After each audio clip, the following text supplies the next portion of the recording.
Welcome to another edition of Power Lunch Podcast. I'm your host, Frederick Douglass Bussey. We're running a little behind because we had some technical difficulties, which always happens in a live setting. The beautiful thing is, if you're watching this on replay, it's right on time. You won't even notice. If you're joining us from Facebook, YouTube, or LinkedIn, we encourage you to let StreamYard know that what your name is, so you can comment if you have questions or whatever the case may be. We're glad to have you. Today, we're going to be speaking with an amazing entrepreneur who is the engine behind some of the biggest events on the planet. Learn to be able to tap her mind, understand how you can create great events to engage people, to great experiences through your business. Understand a little bit more about how she thinks about growing business and community and things of that nature, and just learn more about her personal story as well, because she's an amazing individual doing amazing things as well. So if you are here with us, then you are in the right place. Power Lunch starts right now.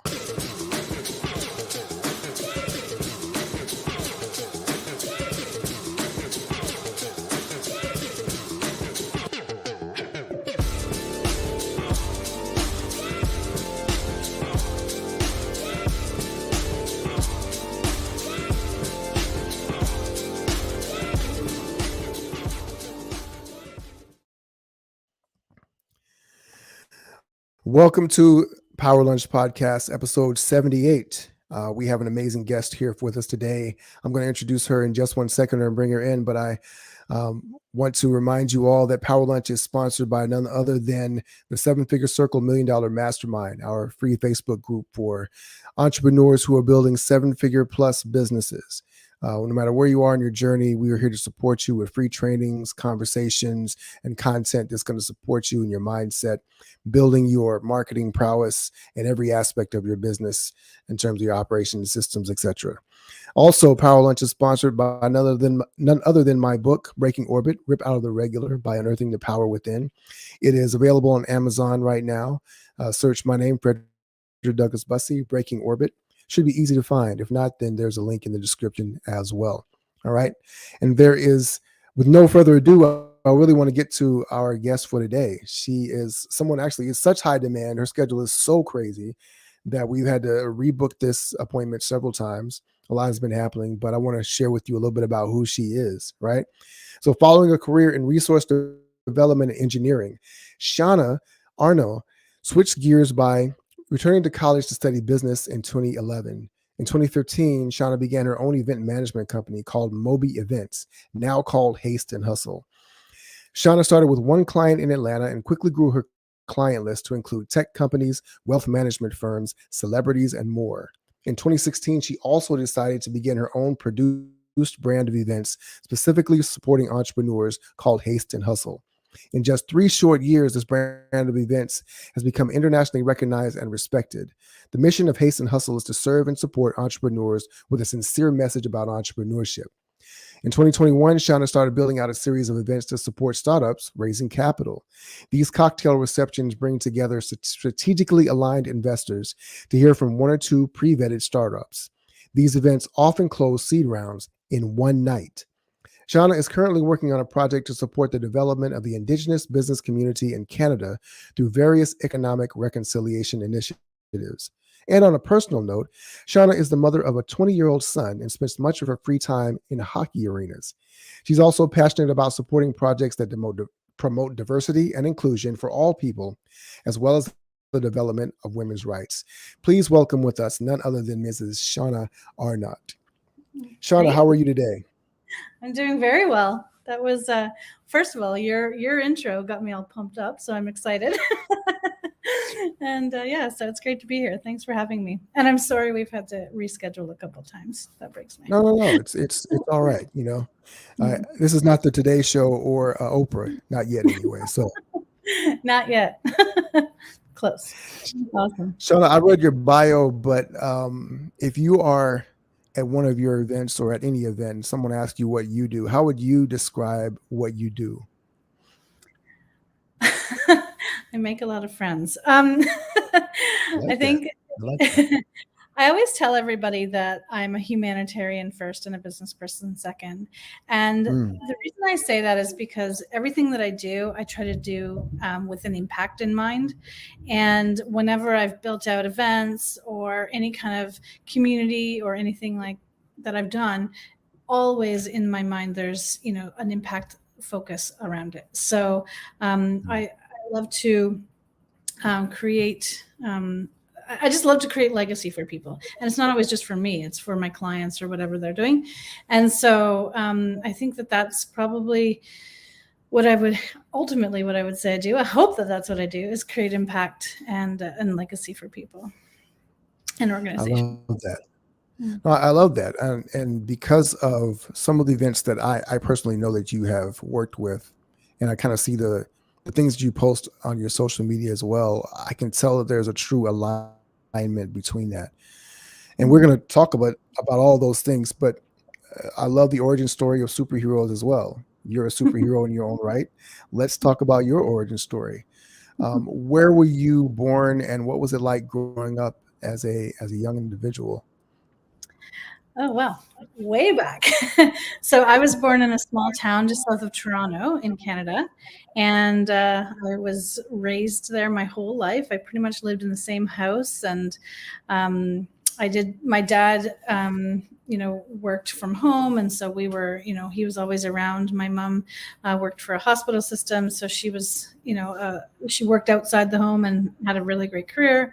And so I had a great role model in her, and then also just a great, got to spend a lot of time building Meccano and doing all sorts of fun things with my dad and my brother and sisters. So it was, it was a pretty, idyllic childhood, to be honest with you. I had a lot of fun, running around the neighborhood and playing with my friends and all that. And, going through school was, pretty normal for me. I had no like real hardships, to be honest with you. Growing up, it was a pretty happy life. And, when I got into college, I started, that's when I had my son. And that was when I kind of had a more challenging time, because obviously, having a baby in university makes it that much harder to stay there. But I did. Hmm. And I always, I used to bring him to class periodically and, all these things. And we kind of graduated together and grew up together. And now he's in college, and it's wild to me. So, yeah, so I raised my son. I was married for a while, not married anymore, but still great friends. And then I moved to Vancouver Island in Canada. So that's where I am right now, although I am moving back to Grimsby next week, coincidentally. And yeah, so I've been during the pandemic, I just decided to move across the country and live in a new spot. So I get to, see whales and overlook the ocean and kind of live in another place. And it's been great. And so, yeah, I think that's a long-winded answer to your question. No, no, no, no. Well, you'd be surprised. It's kind of short-winded, actually. Um, I think so a couple of things are interesting to me, and I do think that a lot of people think that. Um, I know when I was younger, I used to have the belief that I couldn't be special because I didn't have any amazing stories of hardship to overcome or things like that, right? But one of the things, my kids are sneaking in my office. What is going on? Oh, I'll bring them Okay, in. they're supposed to be washing their hands and getting ready for lunch, but I don't know what's going on. All right. But one of the things that you talked about, you had an idyllic sort of childhood, and Mhm. I think many parents strive to give their kids that, right? Many entrepreneurs are in some way trying to either engineer a better childhood for their kids than they did when they had themselves, or trying to provide something as good or better for Yep. their children. What was it about your childhood that you feel maybe is the most formative for you in your life now going forward? I can absolutely say that just the time that I spent at home, like like, I know I made that joke about building Meccano. Like, my dad and I used to sit and build that for hours, making cranes and pulleys, and it seems like kind of like a thing you do with boys, but my brother was there too, so maybe. But I mean, doing that, and just playing with my friends, like just being at home. And my mom used to like take us around to all these different like pools in the area. Like, we'd go to different community pools and in different towns nearby. And just the time that I spent with my family and doing, my mom was a baker for like her hobby. And so we used to bake all the time, and just being in the kitchen and, kind of doing that. And I don't know. And we just had a lot of fun in our home. And, it wasn't, we did some extravagant things at times. Like, my dad used to take us to New York City to go to Broadway for Easter. And, we would do, certainly some extravagant things, but those aren't the real deeply entrenched memories. And I think that, when I look at how I raised my son, I remember the very first thing I ever said to him when he was born is that I wanted his life to be extraordinary. I said, no, I said, Mm. I'm going to make your life extraordinary. And in the moment, I was thinking very extravagant, like, I'm going to make this like wonderful life. And in the end, I spent so much time just doing like little spontaneous things with him, or unique things, or, I would have all his friends over and we'd make like, I don't know, McFlurry type ice creams, or, like different things, like just have like fun where like it's unexpected.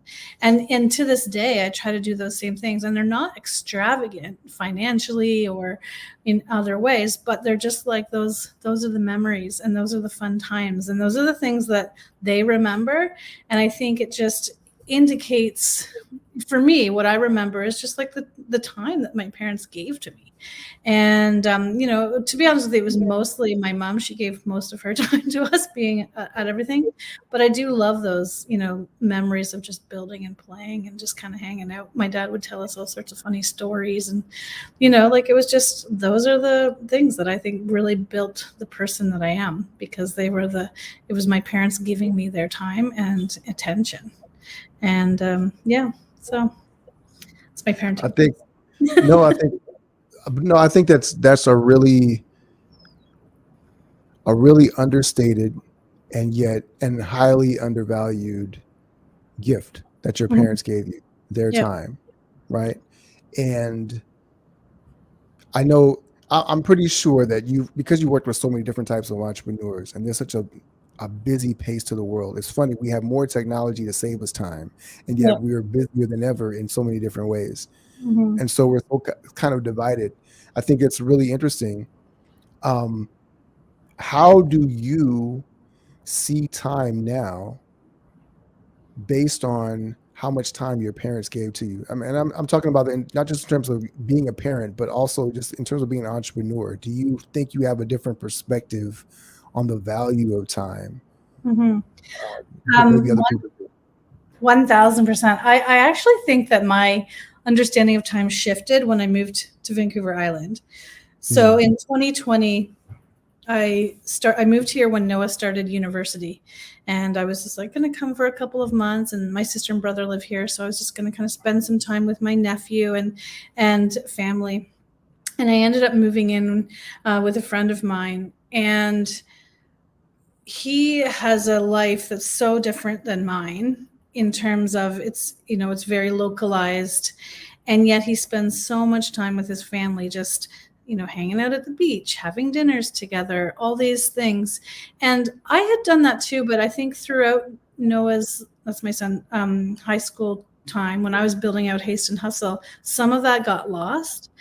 mm, And it forced me to remember that this is what's important in life, and mm, to at the end of the day, when you've put in a good solid day of work, even as an entrepreneur, go to the beach and or float down the river, or go for a hike, or go sit down at the ocean, or just shut everything off and spend time with your family, and don't be on your phone. And really remember that time is not something that you get back. And I know that's so cliche to say, but it's the truest statement. And I think that so that friend of mine, Sean, he just taught me that and reminded me so clearly that, the time with our family and the time with our friends and the time giving back to ourselves even is something that edifies us much more deeply than the like rat race of like, oh, I got to get to the next meeting. Oh, da, da, da, da.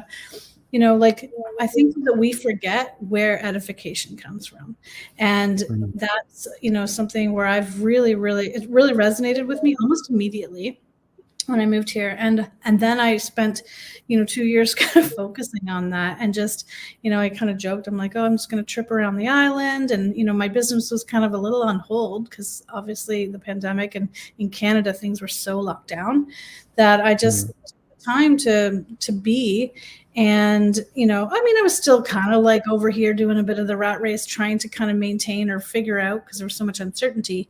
But I had this renewed focus, and it's kind of come full circle where I'm like taking a breath, saying, all right, now I'm like getting on all these projects, and I'm like, oh, does this fit into my schedule? Does this align with who I am? And it's allowing me to kind of like take a step back and remember how I want to Mhm. spend time. What, even the projects that, I want to work on. Do I want to give my time to this project? It may pay me a lot of money, but is it going to, fill my soul? I don't know. I think that I've kind of gotten a little bit, I've always been an idealist for sure, but I've kind of like, it's amplified right now. So anyway, there you go. Uh, just one more question on that, and because you said something at the end, it just kind of made me think. Um, because we often, your company is called Haste and Hustle, Yeah, right? that's the irony. I think it's pretty ironic, because it's almost as if you have a greater sense of urgency Mhm. not, not to hustle your life away. I mean, can you Yeah. kind of speak to that? Is that kind of accurate? It's so funny that you bring this up because I think about this all the time. And, I was in such a different place when I named Haste and Hustle, right? Mhm. I was like all about Gary V and hustling and this and that. And I was like really trying to build, right? So I was in that. Mhm. And I do think that there are seasons Mhm. that we do have to put in an extraordinary amount of time and energy into certain things, and that sort of take Mhm. away. I just think it's important not to lose sight of it. Now, with Right. Haste and Hustle, I always tried to, explain it as, I think it's important to be first to market and to have sort of that sense of urgency. Because if you don't have that sense of urgency about your business, no one else will. And so I Right. think that that's where that came from. And the hustle is, it's not, I don't think that hustle has to be such a bad word. In fact, I'd like to reframe that right now and say hustle just means that you're putting in the hard work to get the job done. It doesn't mean that you're burning yourself out or Mhm. working night and day. It means that you've applied energy to a project for a concerted amount of time, and you're keeping the main thing, and you're going hard at it, and you're, Yeah. and I think I know that there's certainly some negative connotation to the word hustle, and always has been. I just think for me, that's what it always meant. Because I was never one to like try to like burn myself out. And and I didn't believe in this sort of like hustle culture necessarily, even though my company's name was that. I remember it was really funny. The right before the very first Taste and Hustle, I went to this event in Pasadena, and I sat next to this woman who had a book called The Hustle Free Life. Or the hustle free business or something. And we just thought it was so funny because, I'm trying to explain that I actually fully subscribe to her philosophy. It just, I, so maybe the name is like, people take it for where they're at. I just Mhm. think we have to remember that just because you're hustling doesn't mean you're burning out, and doesn't mean that you're like losing your friends and family. I think that's a Right. whole other thing. That's burnout, and that's a different thing. Hustle just means you're working hard in my mind. And so yeah, I'm giving it a whole new meaning. Well said. Well said. I like Mhm, that spin on it. mhm, Um, you went to college, mhm. and what did you study in college? Environmental earth science and geological engineering. Right. Completely up the alley of what you're doing right now. So, So, You know? Oh yeah, I know it's totally different. But anyway. well, I'm curious. One, because I always ask this question on the podcast because I love um, how many people become entrepreneurs, and there's this thought out there that says you're born an entrepreneur, but a lot of people don't necessarily have that in their background per se. But I'm Mhm. curious for you, where entrepreneurship showed up for you, and just kind of the vision that you had when you were in college. Did those two things align at all? Um, when I was in college, I was 100% focused on getting a job and Mm, making a living because I had a son and I had to get that happening. Um, and so that's where I was like, okay, this is the most marketable career choice for me, and I was good at it. So that's what I did. I got out of that field, and I really didn't love being in it, and so I did go back mm, and switch. The thing that I think when we're in college, we're at such an early stage. I think I probably recognized my entrepreneurial endeavors or early on because I had so much, I had so many ideas, and I had this friend, and we always came up with these business ideas. They were always like science related, so it was a little bit funny when I look back on what they are. However, I've actually seen some of them come to fruition through other people, which is funny.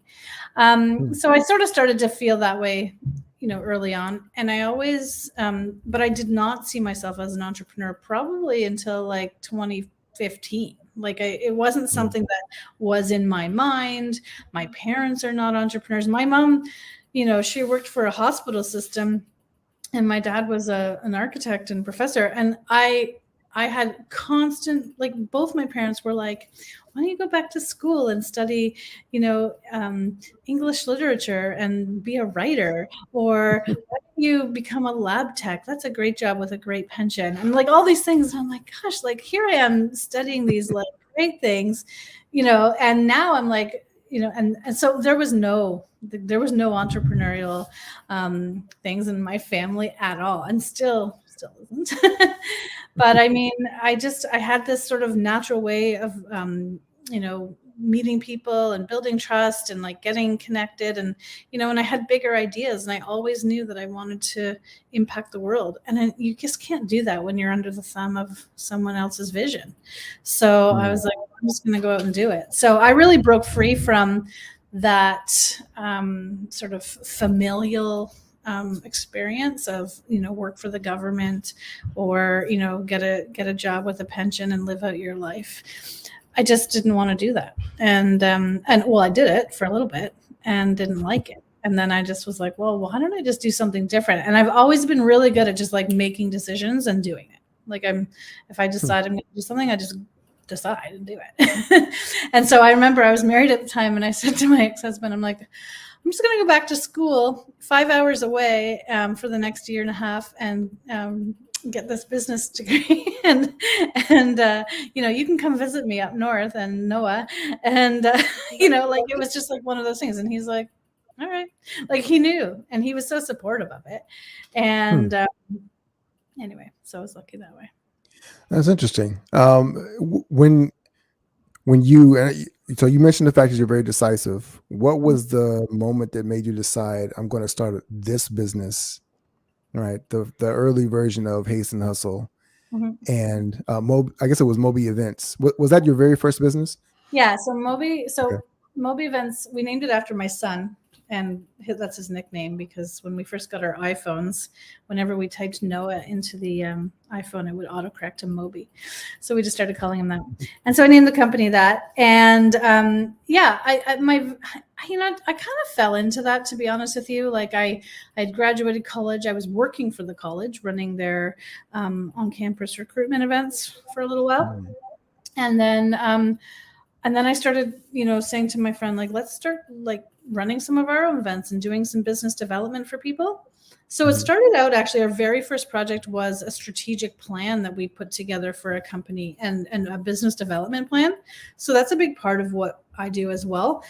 And then a friend of mine came to me, and her mother was the vice president of this company that needed some event planning. And they hired me right away. So that kind of worked out, and I actually still have them as clients, which is cool. And so that kind of was just like, oh, this is cool. I can make money on my own. And that's when I really started to realize, oh, this is a business, and I just need more clients. And that was when I was like figuring out how to run a business. Like I knew how to do my thing, but I didn't know how to build a business around it. And so I screwed up a lot of stuff. And then in 2016, during the Super Bowl, I'd followed Gary for a long time, with Gary V, because he's a wine, and I grew up in a wine family in a wine region. And so I'd been following him since early days. And so I had seen on Instagram that he had checked into this hotel that I had just booked an event at for one of my clients. And so I just messaged, did a comment saying, how's the hotel? And he got right back to me. And then it was almost like this collision of ideas in my mind, because I'd been really thinking about creating some sort of event for my region and all this stuff. And then all of a sudden he responded to me, and I was like, oh, Gary's the guy. I need him to come here and be a part of a business event, because everyone thinks of Niagara Falls area as like wine and waterfalls. I'm like, we need to be focused on Niagara as a business sector, because it's such a great business sector with its proximity to the border. And so I was like, I'm going to get Gary to come, and I'm going to do an event. And so I stayed up all night long, writing out this whole plan till 4 a.m. and writing out the plan. I actually also included Grant Cardone in that, because I thought, oh, I'm going to bring Grant Cardone at the same time. And, and I wrote it all out. And honestly, I had Gary booked within a month of that. Wow. I think it was before the end of February, and Super Bowl is always at the beginning. And it was also my birthday. And then, so then I didn't even have a website. I didn't have a venue. I'm like, I don't even know why he ever said yes to me. We ended up having it in a church, a fancy, modern church, And I was like, I look back on it now, and I'm like, how the heck did I ever do that? I didn't have any money to book him, but I somehow did it. And I just remember signing the contract saying, I got to figure out how to get $5,000 for his deposit, because he was a lot cheaper then. And yeah, and it just all started. So that was the moment. It was I'd been thinking, for a while about wanting to do something meaningful in the Niagara region where I lived, and also wanting to do something where I brought together speakers and created content that was meaningful. And that was sort of the first step. And so then when he responded, it was just oh, he's the guy. And then I just figured it all out. So that was kind of a defining moment in my career. 2016 Super Bowl. Oh, first of all, it was a win for me. Well, I mean, that's fascinating for several reasons. One is because it was all, you are an event planner. Your background is in engineering. There's a lot of structure and strategic things that go into place. And yet you did this and basically launched a whole new tangent for your career on the fly. Yeah. Right. And I'm going to do this thing. And I think one, it speaks to the power of ingenuity and following your own instincts, and being able to kind of lean into your strengths. But it's really also fascinating because you had Gary V in a church. I can just imagine. I remember he showed up, and I said, he had me come and sit in the car with him for a minute, and we just kind of powwow about what was going to go on. And I said, he's like, so we're at a church. And I said, yeah, we're at a church, Gary. I said, I don't want to, make you be someone you're not. I'm not about that. He's like, don't worry. He's like, I got you. And he actually didn't, I think he said one swear word that whole event. But then the next year he came back, we did another event together, and I think he made up for it in his, the speech he gave the following year was laced with them. I was like, oh boy. Anyways, that's hilarious. It was pretty funny. And I had Casey Neistat there as well. And I was like, yeah, we're just kind of bringing everyone to the church. The church is there. Yeah, it was good. I mean, and this began a run for you of doing some major events. Can you kind of talk about some of the other people that you've worked with and some of the events that you've produced? Sure. Before I do that, though, I do want to say that I like your comment about the spirit of ingenuity. And it was also one of the hardest things I ever did. And Hmm. it failed in a lot of ways. It failed financially, it failed in a lot of ways, and it was so hard. And I sometimes look back and I'm like, would I have done it had I known all the Hmm. challenges?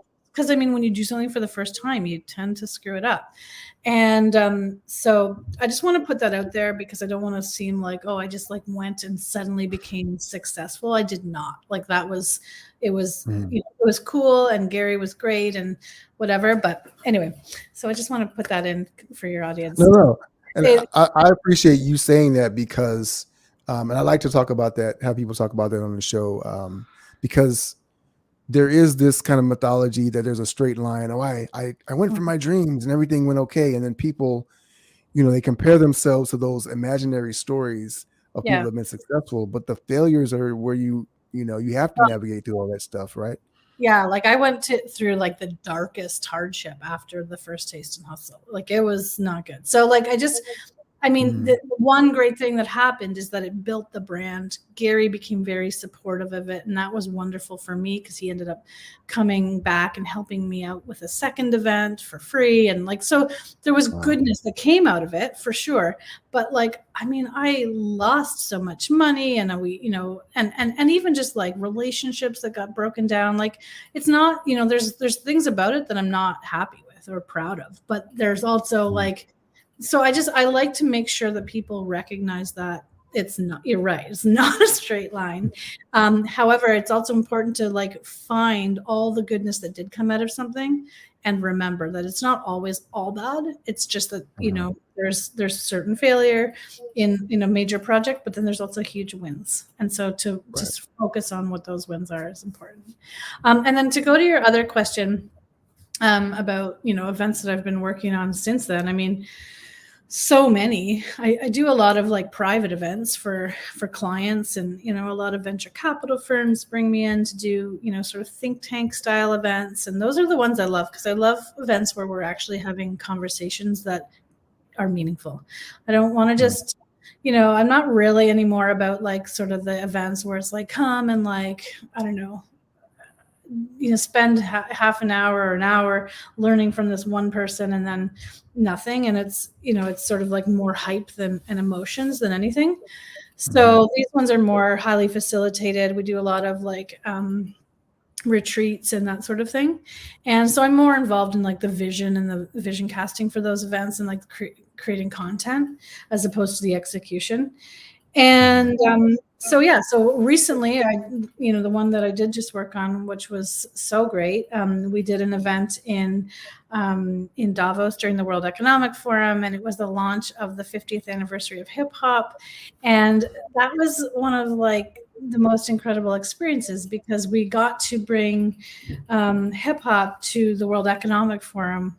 And let me tell you, like, it's a place that needs some culture and some fun and some, just interest and diversity. It needs diversity. mhm, That's actually why we wanted to do it, was to create a more diverse experience at the World mhm, Economic Forum. And my colleague Dre, he and I had met there the year before, and we both agreed that there's something that needed to happen there. So mhm, and part of that was that event was also in support of like creating artist ownership, and it was cool. So we had Cool and Dre, we had Fat Joe, and we had Dougie Fresh, and it was so much fun.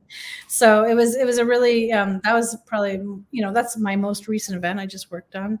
And then yeah, I just do a lot of events for that I can't really like talk about because they are private, but mhm. a lot for venture capital in the States. So Yeah, I that. remember when I saw that you were doing that, I was like, man, it's amazing. And I knew some people that were going there for that and for Oh that yeah. event. Yeah. So I mean, and I'm curious what it's like to introduce an idea like that to a forum, Mhm. like, you know, like, hi guys, so we're just gonna do we're gonna bring some hip hop and we're gonna do a 50, it totally matches. But I know. what was that conversation like, and that process about bringing that whole event there? So the thing to understand about the World Economic Forum is that it's split into two compartments. The one is sort of like the main forum that the fancies attend. That's what I call them. And they, and it's in sort of this conference center, and there's like this giant tent, and it's, it's highly, highly protected, whatever. The conference center sort of exits out onto this street called the Promenade. And that whole street and some surrounding areas is taken over by the open forum. And so what they do is, like, all these companies like Zoom and Salesforce and SAP and you name it, they take over these stores on the main street of this town. And they basically empty out the stores of whatever they normally are, and then they fill it with their own content and they host their own panels, and they have food, and they have little parties at night and different things. So the open forum and the regular forum are two different things, but they do kind of completely cross over. The only thing, so anyone from the regular forum can attend any of the things on the open forum section. The people in the open forum cannot attend the fancy stuff, but that's okay. You don't even really need to. And that's sort of the misconception going there. You don't need a ticket. You don't even need anything. You just need to show up, and that's the way it works. And I think that that's sort of the misinterpretation around what it all is. So I presented this idea to the World Economic Forum official board, to their head of culture, last summer. And we didn't even get an audience. Like, he wouldn't even take a call with us. Wow. However, we weren't deterred. So we just then started going to other people, and then we kind of shut it down, because like around like September, it was sort of like, oh, we're running out of time. We don't have the time to do this. And we were trying at the time to book Snoop Dogg and like all these like really heavy hitters that were going to cost a lot of money. And so we needed to like get this book so that we could get sponsorships and all that stuff. Anyway, so we sort of shut it down. And then I was kind of working on some other things. And then Drake calls me up like in December. And he's like, Shauna, we're doing it. We're doing it in a month. And I'm like, what? Like, are you kidding me? I'm like, that is a month away. And he's like, I know, can we do it? I'm like, I guess, like, I and so he's like, I've already got Fat Joe. And at the time we were also trying to get Queen Latifah, but we couldn't get her out of her TV show. Anyway, but I'm like, it's helpful when Dre has these friendships, right? So he can, like, we still have to pay them, but he negotiated, a different price. And so, we just sort of like decided. And then we, and he and his associate had gone to Forbes and A16Z and secured their partnerships. And that's when it became super feasible.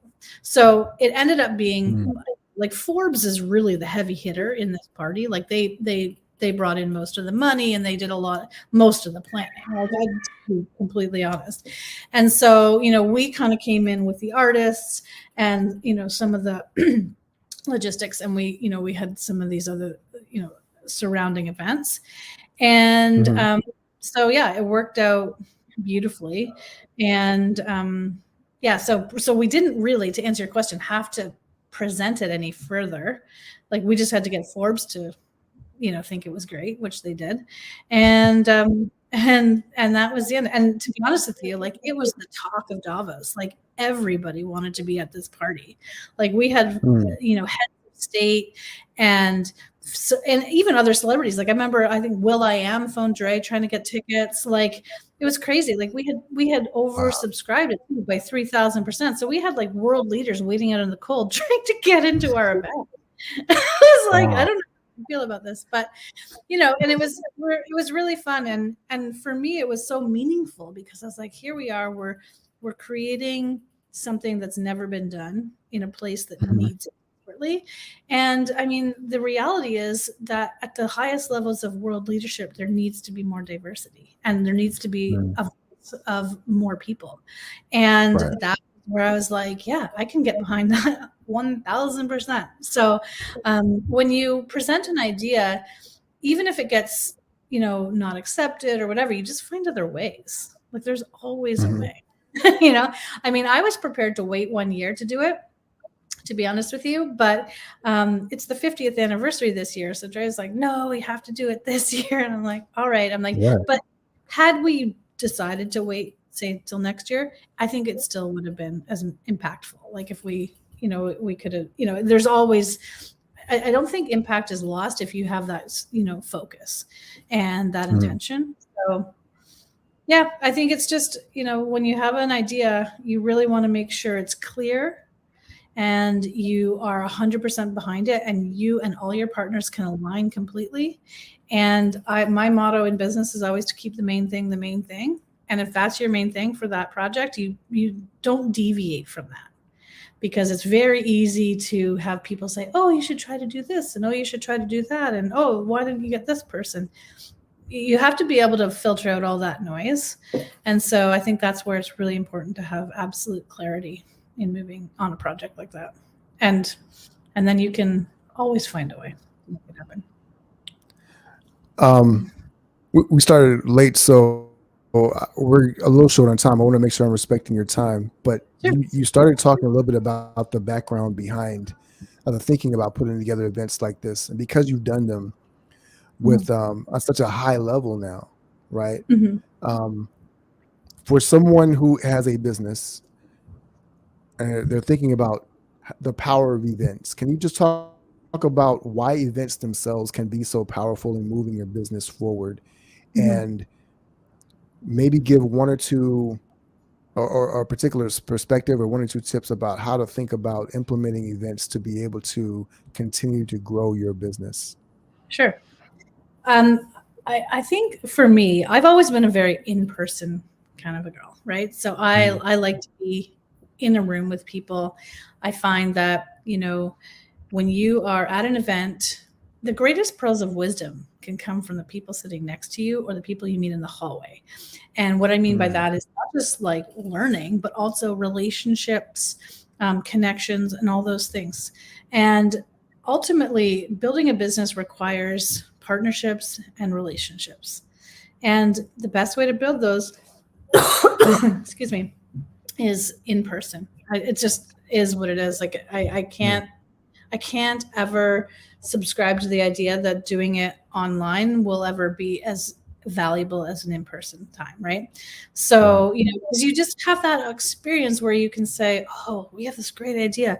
Why don't we go for like a coffee right now? And yeah, let's do that. And like that even happened to me at Davos. Like I'm working on a global project right now with someone I just ended up having dinner with at Davos. And it's going to Mm. be probably a career defining project. And so just those, and like one person at one event can be like I say, a career defining relationship. So Mhm. that's where I think the value of going to and running events. I always tell business owners who are looking at doing events to kind of start with, there is like a little bit of a way to start it. If you're wanting to run an event, stop and just think about it because it is so hard. But Mm. well, it depends. I mean, if you're just doing like dinners and stuff like that, that's great. I think, figure out what you can do in the scale that makes sense. And, everyone always goes to like, let's do a conference. It's like, no, why don't you start doing, 20-person dinners and just get people to come to a dinner? Like, let's start there. Like, those are really easy. Um, Mm.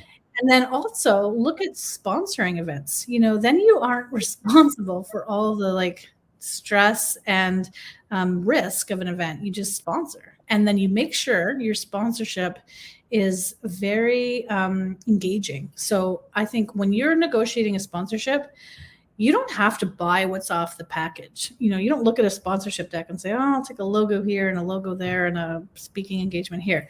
I would say figure out what would be the most meaningful activity for your business at another event and say to the planner, say, okay, I don't want to have my logo on the back of the stage. I really want to have a booth where I can engage with people, or I really want to have, a contest that I run during the event or post event or whatever that looks like. Like, think about what your goals are for an event, Hmm. and or as a sponsor, and talk to the planner and say, I really want to figure out a more engaging way to achieve those goals. So I would do that, and then start to run, smaller events, and then work your way up to bigger ones, and always work with a professional, because you will save the money you spend on that company in just in the loss, because there's, without going through a loss. Now, like I typically, certainly come alongside. I don't do the work myself anymore. I have a team that does it. But I mean, there's so much value in just having someone who has the relationships, who has already figured out all the pitfalls, and and then can also negotiate things for you differently. I had a client come to me last year, and he had booked all the sound and lighting and all the venues and everything before he even hired me. And I looked at the sound and lighting, and this was for a real estate conference. And he had a Metallica concert level of AV, and I was like, whoa, it was over $100,000. I'm like, no way would Wow. he could have spent $50,000 less, which is what I charged him. You know what I mean? So I'm like, gosh, you could have saved all that money, So, and then more, because there's other places.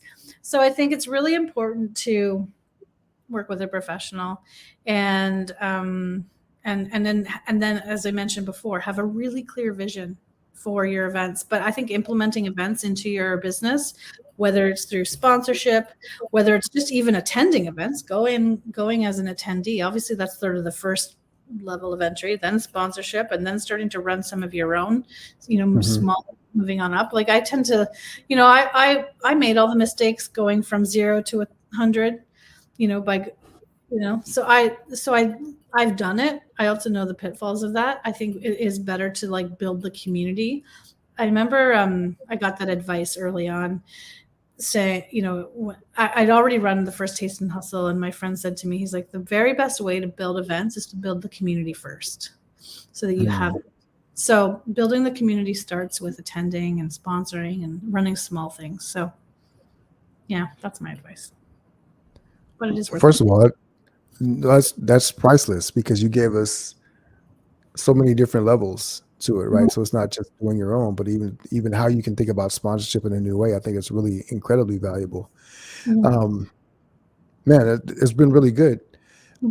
So for you, right? You've come so far in the last 5 to 7 years with your business and the things that you have built. What does the next 10 years look like? What's that big, hairy, audacious goal for you?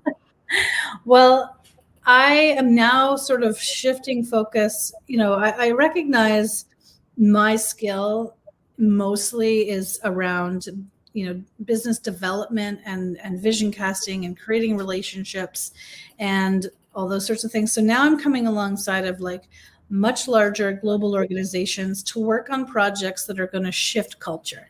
So I'm Mm, working on a program right now, to reach 1 billion people with messages around financial literacy. And we're going to host mm, events all over the place. And, this is an initiative based out of the UK, but it's going obviously worldwide. We're going to be launching it in the next few months. And so working on projects like that, where I can provide, value, that's where I'm kind of placing a lot of my energy. mhm, And I always wanted to create, as I mentioned before, impact, and leave a positive legacy in this world, and work on behalf of people that need help, and then also spending time learning from, a lot of people. So that's what I'm focusing on, just creating impact and trying to do good in the world. I think one of the biggest takeaways I ever learned was, or one of the biggest quotes that meant something to me in this life was, from Naveen Jain. And he said, if you do good, you do well. And mm, I live by that every single day. And that's just where I want to be. I want my whole sort of existence to focus around that ethos. Well said. I can't think of a better way to leave it. That's been really amazing hearing your story, Shauna, and the things you've done, things you shared with us. I think have been incredibly invaluable for those who are listening. If people want to know how they can get in contact with you, to learn more about you, to follow you in your journey, to work with you, how would they do that?